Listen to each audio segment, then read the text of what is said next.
अस्सलाम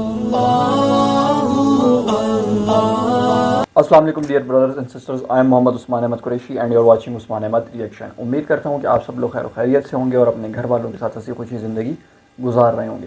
brothers and sisters, आज की जो हमारी वीडियो है उसका टॉपिक है कि फीफा वर्ल्ड कप 2022 यानी कि डॉक्टर जाकिर नाइक साहब को कतर में देखकर इंडियन मीडिया की बौखलाहट।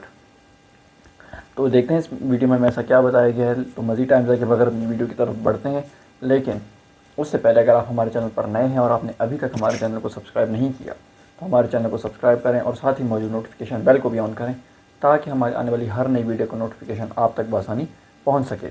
इसके अलावा अगर आपने हमें हमारे सोशल मीडिया हैंडल्स पर फॉलो नहीं किया तो आप उस पर भी फॉलो करें, लिंक आपको नीचे डिस्क्रिप्शन बॉक्स में मिल जाए। तो मज़ीद टाइम जाके बगैर अपनी वीडियो की तरफ बढ़ते हैं।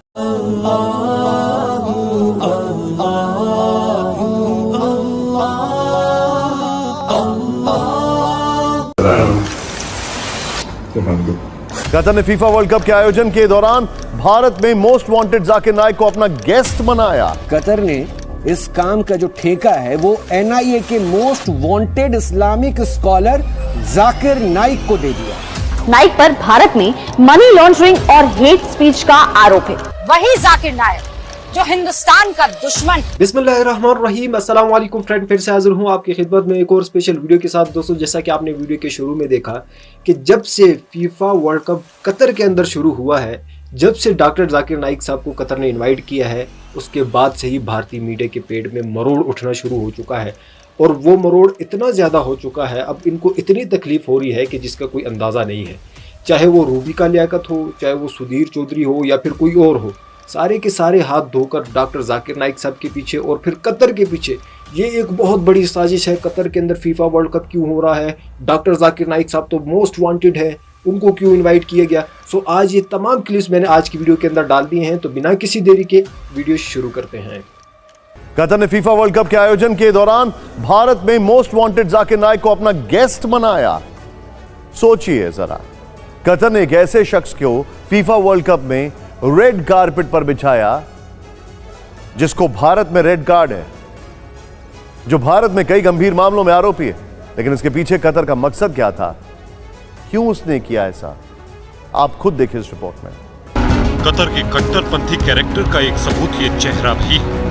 ये भारत में मोस्ट वांटेड जाकिर नाइक है, जो भारत के कानून से बचने के लिए भागता फिर रहा है। लेकिन कतर ने धर्म के नाम पर नफरत बांटने वाले जाकिर को फीफा वर्ल्ड कप में नायक बना दिया। सवाल यह है कि एक कट्टरपंथी को दुनिया के सबसे बड़े खेल आयोजनों में से एक में बुलाने का मकसद क्या है। अमेरिकी संस्था middle east media research institute की रिपोर्ट के मुताबिक कतर ने जाकिर नाइक को मिशन दवाह के तहत इस्लामिक धार्मिक लेक्चर के लिए बुलाया है। मिशन दवाह एक इस्लामिक प्रथा है जिसके तहत गैर मुस्लिमों को धर्म परिवर्तन कराया जाता है। Middle east media research institute के मुताबिक फीफा वर्ल्ड कप के दौरान मिशन दवाह कतर का एक अघोषित लक्ष्य है।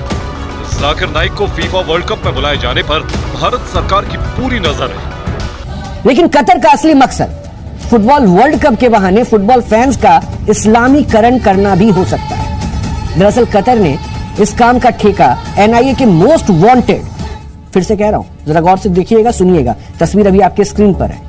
कतर ने इस काम का जो ठेका है वो एनआईए के most wanted Islamic scholar Zakir Naik को दे दिया है। जाकिर नाइक भारत में मनी लॉन्ड्रिंग और जहरीले भाषणों के लिए कुख्यात भगोड़े जाकिर नाइक को पिछले कई सालों से भारत वो नहीं लौटा है और गिरफ्तारी के डर से ये जाकिर नाइक मलेशिया में छिपा हुआ था। लेकिन कतर ने उसे फुटबॉल वर्ल्ड कप के दौरान इस्लाम के प्रचार के लिए और इस्लामिक उपदेशक के तौर पर अपने यहां बुलाया है। सोचिए क्या मंशा है। कतर के सरकारी स्पोर्ट्स चैनल अलकास ने यह जानकारी दुनिया तक पहुंचाई। अलकास के टीवी एंकर फैजल अल हाजरी ने एक ट्वीट किया और इसमें लिखा कि वर्ल्ड कप के दौरान इस्लामिक उपदेशक जाकिर नाइक कतर में है। वो वर्ल्ड कप के दौरान कई इस्लामिक उपदेश देते रहेंगे।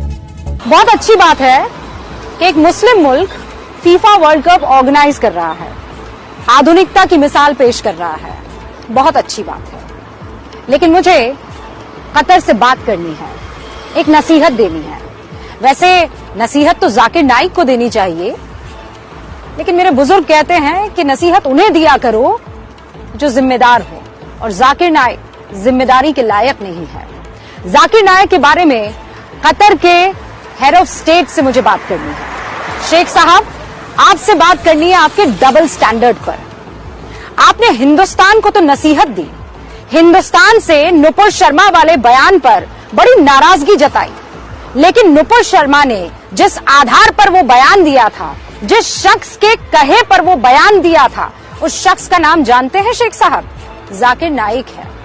वही जाकिर नाइक जिसके लिए आपने आज रेड कार्पेट बिछा दिया, वही जाकिर नाइक जो फुटबॉल को हराम और मकरूह मानता है।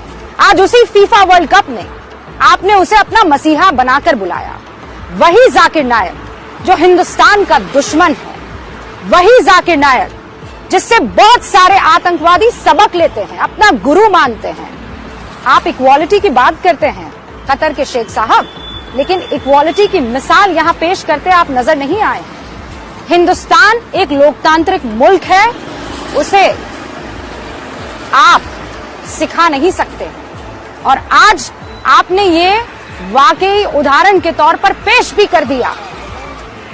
शेख साहब, प्रैक्टिस व्हाट यू प्रीच, क्योंकि इस बार कतर ने जो किया है वो डबल स्टैंडर्ड है, दोगलापन है।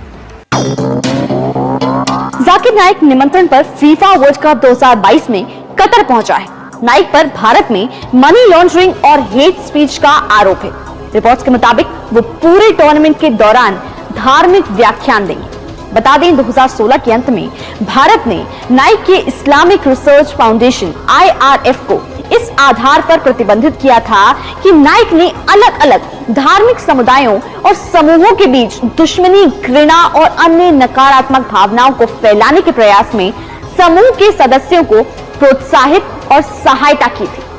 भारत छोड़ने के बाद नाइक मलेशिया चला गया और मार्च 2022 में IRF को गृह मंत्रालय ने 5 साल के लिए गैर कानूनी घोषित कर दिया था। आप देख रहे हैं जी न्यूज, मैं हूं दीपाली सिन्हा। देते रहेंगे, यानी कतर में चल रहे फुटबॉल वर्ल्ड कप में कई ऐसे रिकॉर्ड्स पहले ही बन गए हैं जो इससे पहले कभी नहीं बने थे। पहली बार किसी अरब देश में फुटबॉल विश्व कप हुआ और पहली बार खेल के किसी आयोजन में धर्म प्रचारक का इस्तेमाल होगा जो इस्लामिक उपदेश देगा। इसी से समझा जा सकता है कि कतर ने फुटबॉल विश्व कप को इस्लाम के प्रचार का जरिया बना दिया है।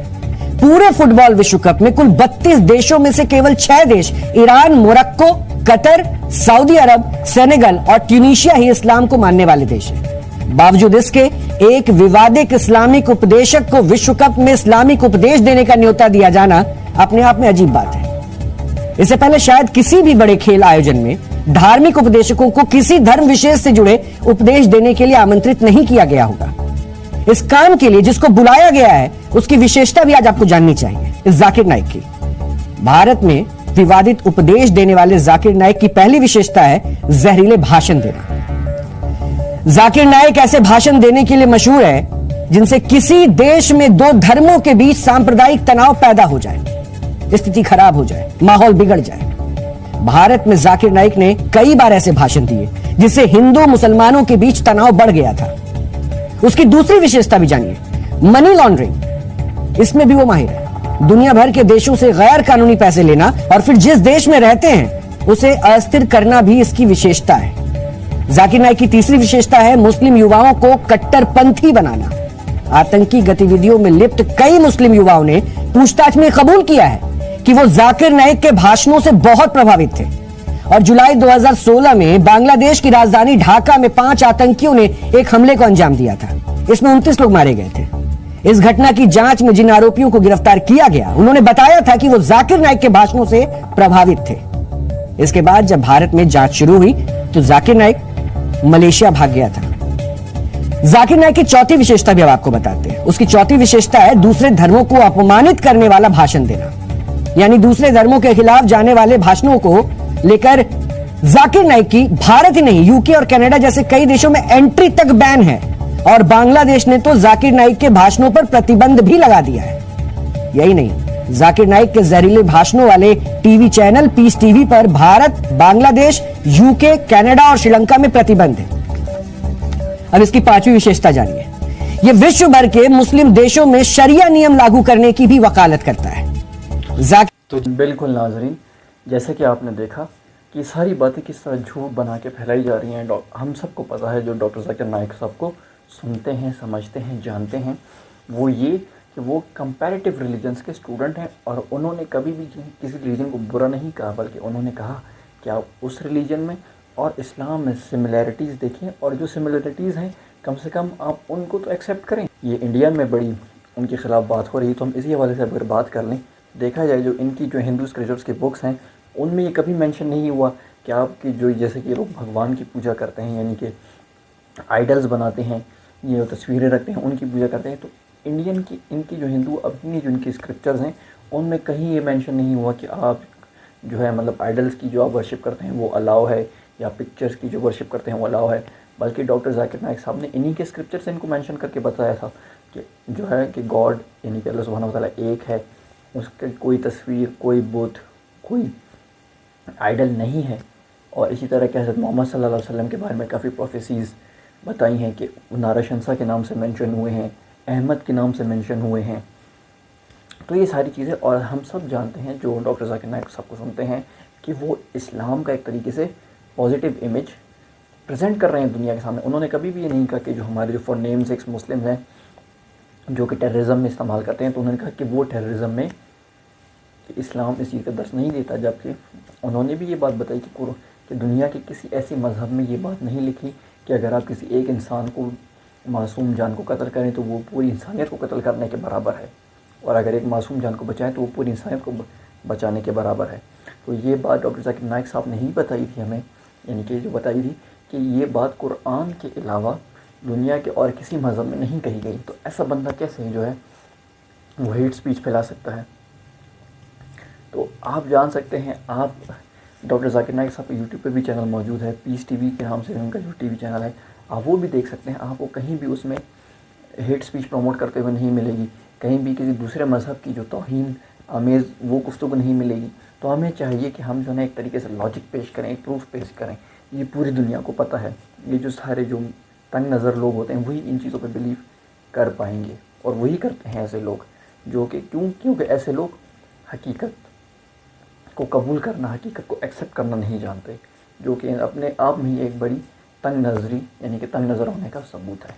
तो उम्मीद करता हूँ कि आपने इस वीडियो से कुछ सीखा होगा। सीखा है तो इस वीडियो को जितना ज़्यादा फैला सकते हैं फैलाएं, ताकि ये जो डॉक्टर जाकिर नाइक साहब के बारे में एक तरीके से रॉन्ग इमेज और फिर उसके थ्रू इस्लाम का एक रॉन्ग इमेज पेश करने की कोशिश की जा रही है, और जो कतर ने इतनी अच्छी कोशिशें की हैं उनको ख़राब करने की कोशिश की जा रही है, उसको एक तरीके से रोका जा सके। तो अगर ये वीडियो को पसंद आ रही तो उसको लाइक और शेयर करना भी ना भूलें, और साथ ही साथ अपनी कीमती राय का इजहार करें और अपनी वीडियो का फेवरेट पार्ट भी लाजमी बताएं।